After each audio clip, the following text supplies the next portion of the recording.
والله يقدر الليل والنهار، علم أن لا تحصوه فتاب عليكم، فاقرؤوا ما تيسر من القرآن. علم أن سيكون منكم مرضى وآخرون يضربون في الأرض يبتغون من فضل الله، وآخرون يقاتلون في سبيل الله،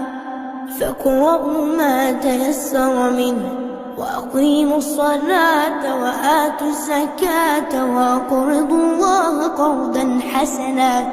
وما تقدموا لأنفسكم من خير تجدوه عند الله هو خيرا